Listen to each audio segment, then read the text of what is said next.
ڕێز و سڵاو بۆ ئێوە بینەرانی خۆشەویستی بەرنامەی لێکدانەوە و هەڵوێست ئێوارەتان باش و هیوادارم هەردەم شاد و دڵخۆش بن.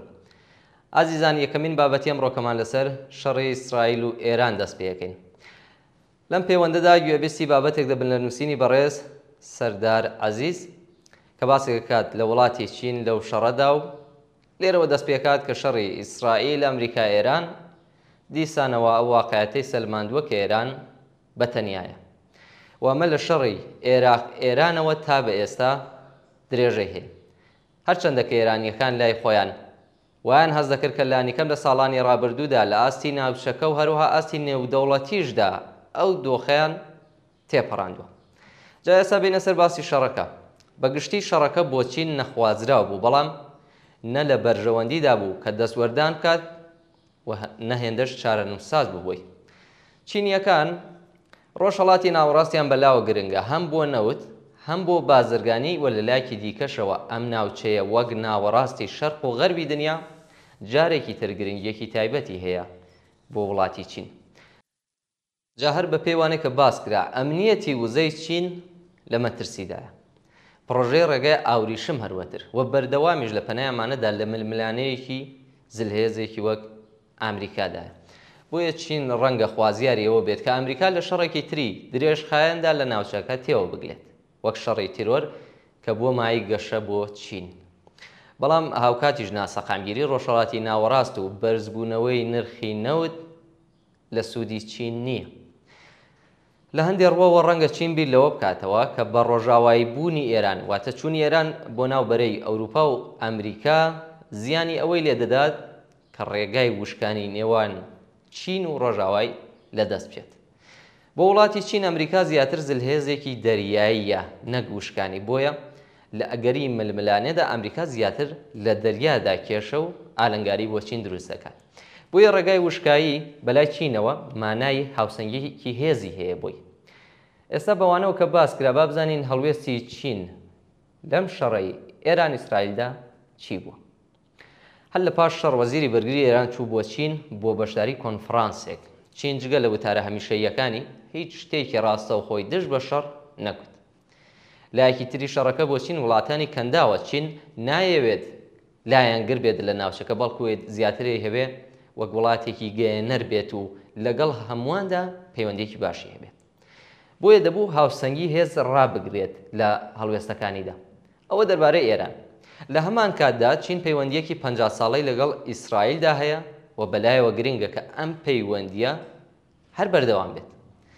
ڕەنگە ئێران تووشی ناومێدی بوو بێت لەوەی کە چین وەک کۆڵەکەی بەرەی دژ بە ئەمریکا نەهاتە هانای ئێرانەوە. سەرەڕایەوەی کە خۆیان لە ناخەوە دەیانزانی کە چین هەڵوێستی نابێت. ئەوەی لێرەدا جێگەی سەرنجە دووڕێیانێکی گەورە بوو بۆ هەڵوێستگرتنی چین لەم شەڕەدا.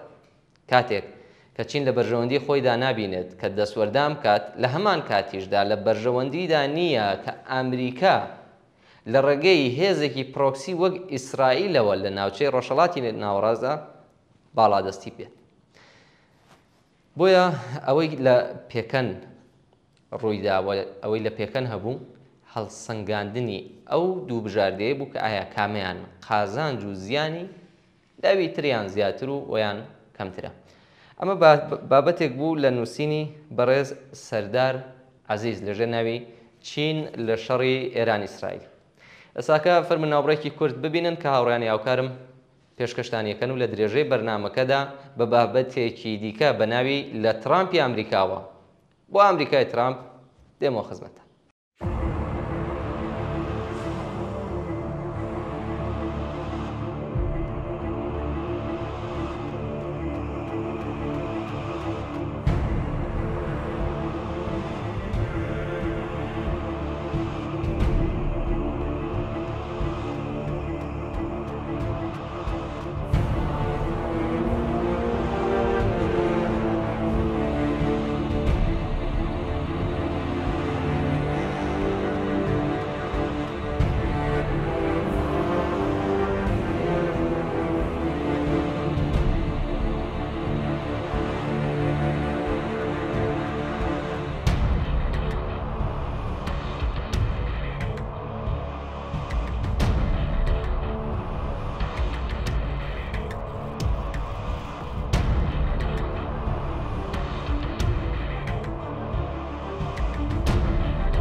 لە ترامپی ئامریکاوە بۆ ئەمریکای ترامپ.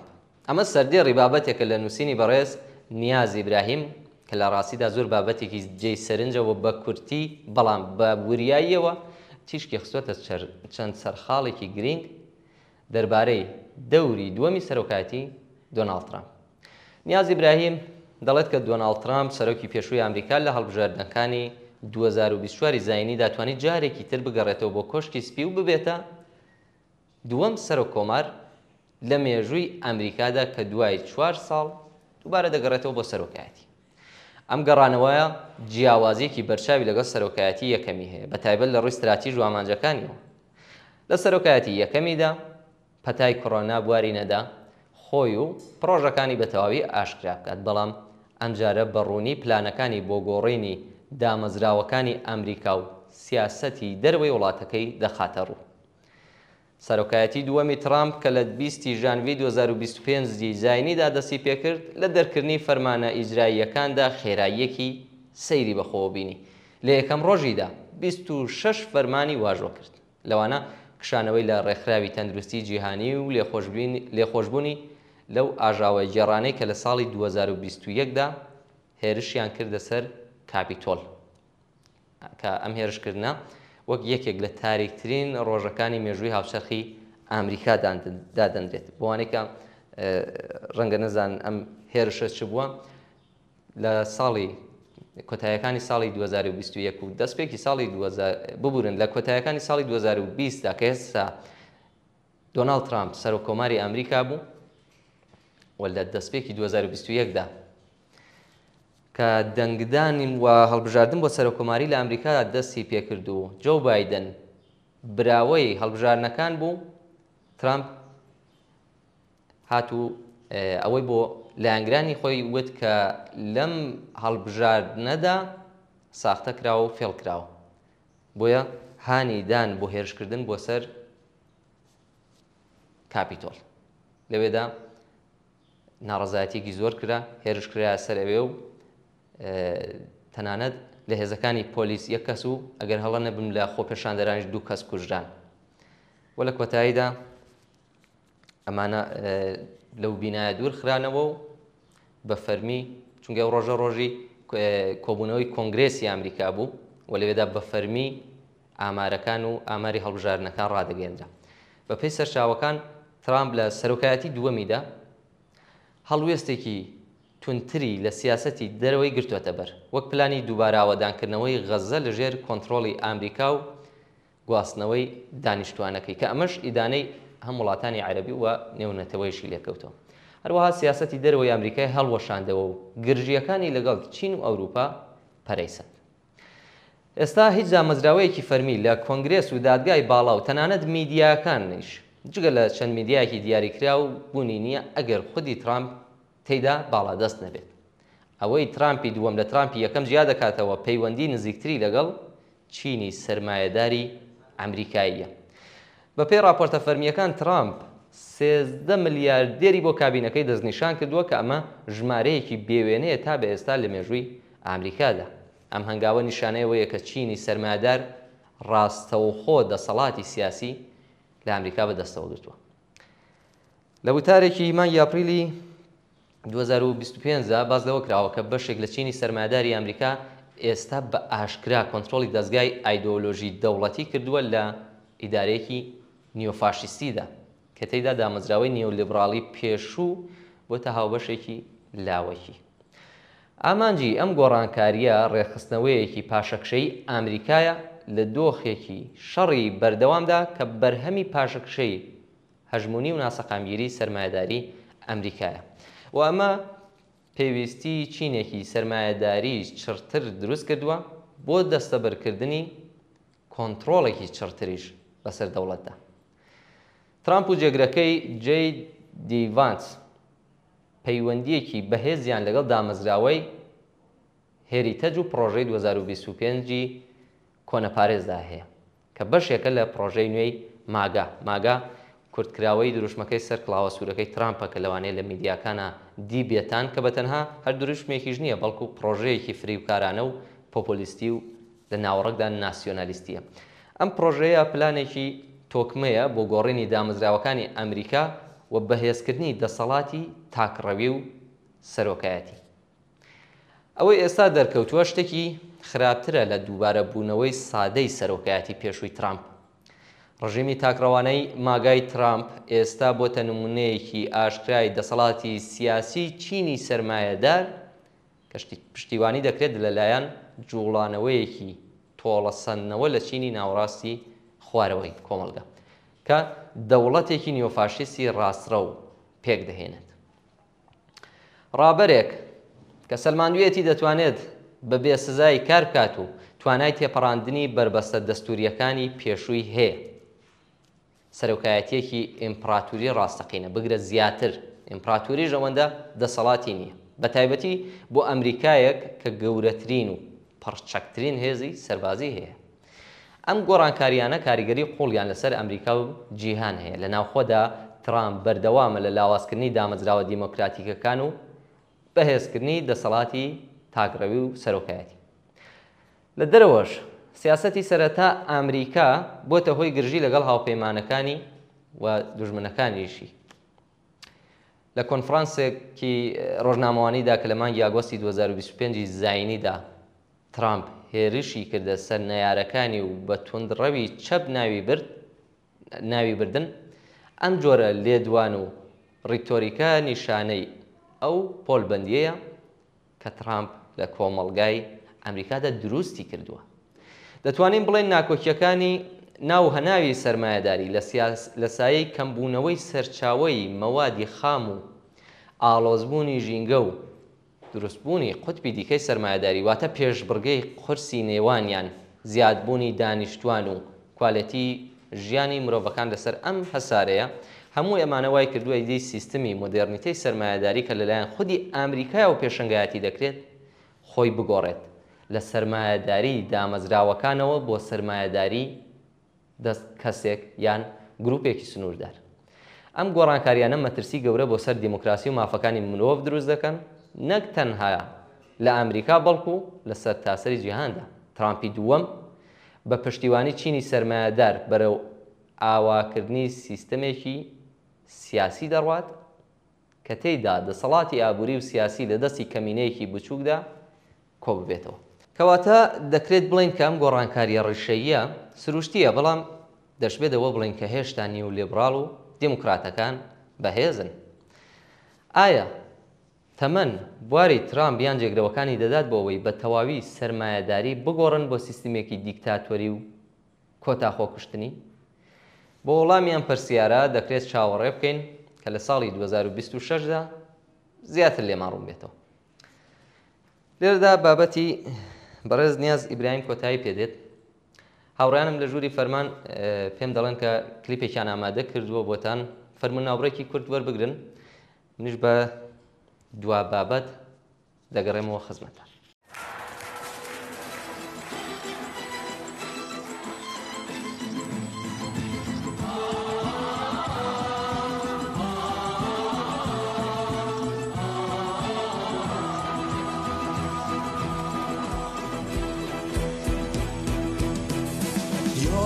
دبستانی من با من و همراه منی، چوب الف بر سر ما، بغض من و آه منی. تک شد اسم من و تو رو تن این تخت سیاه، ترکه بیداد و ستم مونده هنوز رو تن ما. دشت بی فرهنگی ما هرزه تمومه، علفاش خوب اگه خوب، بد اگه بد، مرده دلای آدماش. دست من و تو باید این پرده ها رو پاره کنه، کی میتونه جز من و تو درد ما رو چاره کنه. یار دبستانی من با من و همراه منی، چوب الف بر سر ما، بغض من و آه منی. حک شده اسم من و تو رو تن این تخت سیاه، ترکه بیداد و ستم مونده هنوز رو تن ما.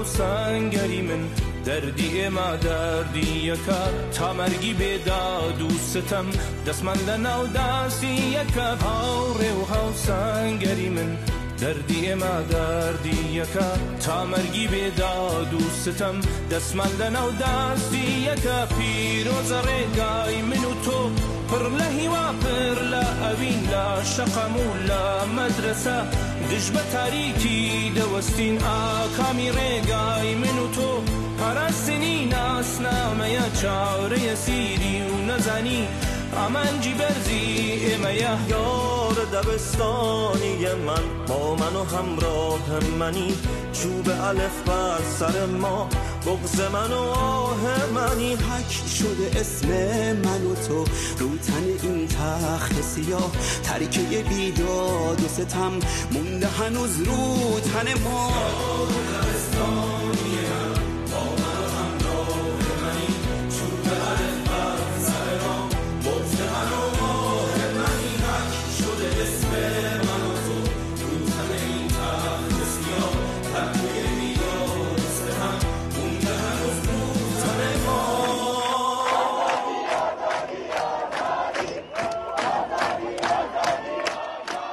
لەشفرۆشی پیشە یان توندوتیژی دژبەژن جیهانی بوونی سەرمایه‌داری پێویستی بە کاڵایی بوونی زۆر بەرینی هەستە ئینسانیەکانەوە هەیە. لە ماوەی 40 ساڵی ڕابردوودا بازرگانی سێکس بۆتە پیشەیەک و لە بواری یاسایی یان نایاسایی لە وڵاتە جیاجیەکانی جیهان ملیاردەها دۆلار قازانجی خستۆتە گیرفانی دەسەڵاتدارانی سەرمایه‌داریەوە.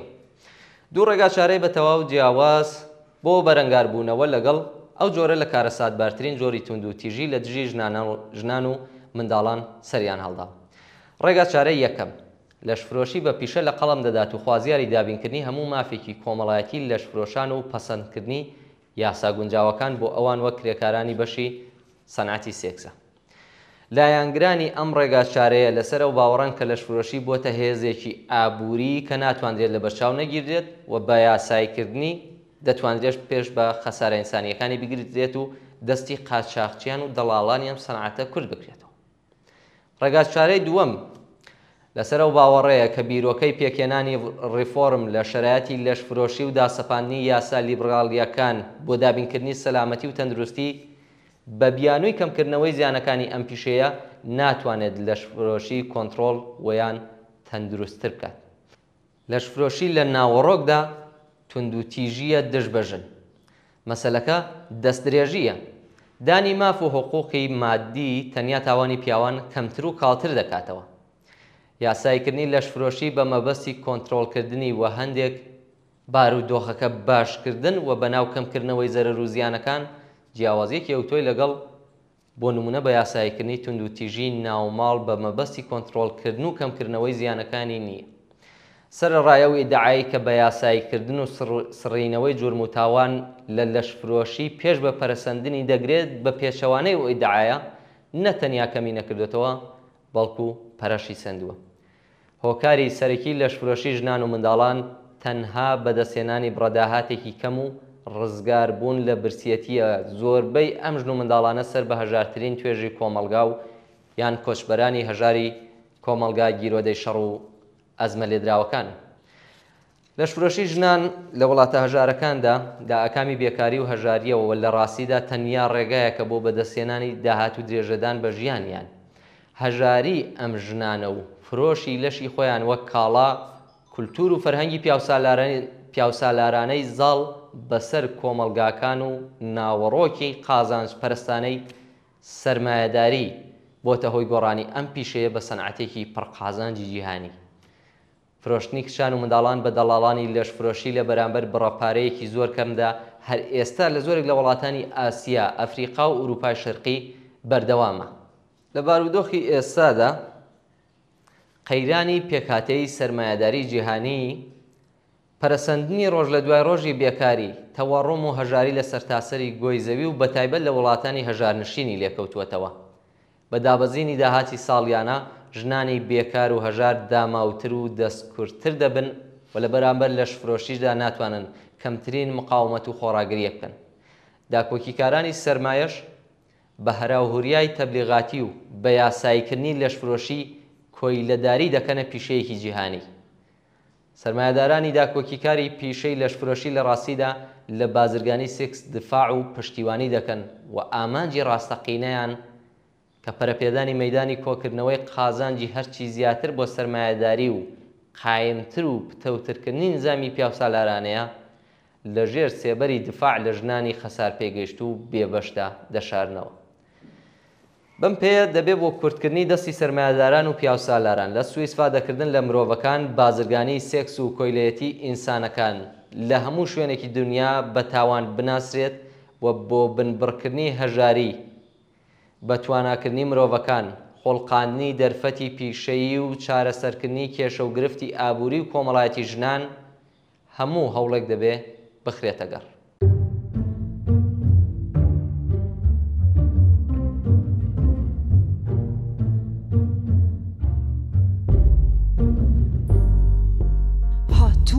با فرم کا چون رو بر راجنم هاتوم برد فرم کا لسرو چون برویم هاتوم رگ فرم کا لکیو بگم دلی خاک هاتوم گل فرم کا شیر چون جوانه به هاتوم الفرم کا تماشام چون بفریم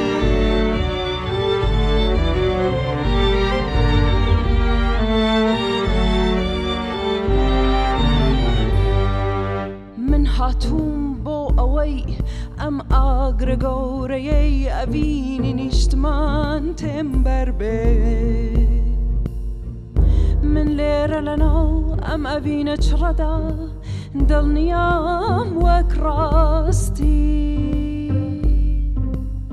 من لێرە لەناو ئەم دەربەندی دووکەڵ و ترسەدا ئاسوودەم وەک سەمای ئازادی ئاسوودەم وەک سەمای ئازادی ژن ژیان ئازادی ژن ژیان ئازادی ژن ژیان ئازادی.